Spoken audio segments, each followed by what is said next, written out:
সনোমিটার, এখানে আমরা রেজোনেন্স করব। এর জন্য আমরা টিউনিং ফর্ক নিয়েছি 256 হার্টজ। তো আমি এবার কি করলাম, এটাকে রাবারের প্যাডে মারলাম, দেখো কাগজ দুটো কাঁপলো, পড়লো না কিন্তু। এবার তুমি একটু করে লেন্থটা কমাও, ব্যাস। এবার কাগজগুলো তোলো তুমি।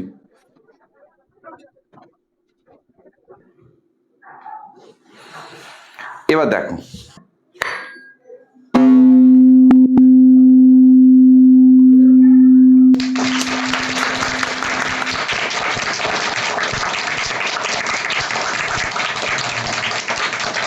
এর পেছনে আছে ফিজিক্সে খুব সাধারণ কনসেপ্ট, যাকে বলা হয় রেজোনেন্স।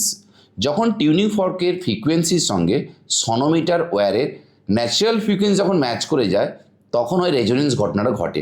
সেক্ষেত্রে তারটার অ্যাম্প্লিটিউড বেশি হয়, ভাইব্রেশন খুব বেশি হয়, তাহলে তার উপর রাখা কোনো কাগজের টুকরো অনায়াসে নিচে পড়ে যায়। মানে ওই ওয়্যারটা খুব অল্প সময় বেশি এনার্জি রিলিজ করে রেজোনেন্স কন্ডিশনে। যদি টিউনিং ফর্কের ফ্রিকোয়েন্সির সঙ্গে যদি সনোমিটার ওয়্যারের ন্যাচারাল ফ্রিকোয়েন্সি যদি ম্যাচ না হতো, তার রেজোনেন্স ঘটতো না। সেক্ষেত্রে তারটার ভাইব্রেশন হতো, কিন্তু ভাইব্রেশনের অ্যাম্প্লিটিউড এত কম হতো এবং অনেক বেশিক্ষণ ধরে এনার্জি রিলিজ করতো, সেক্ষেত্রে কাগজের টুকরোটা পড়ার কোনো সম্ভাবনা থাকতো না।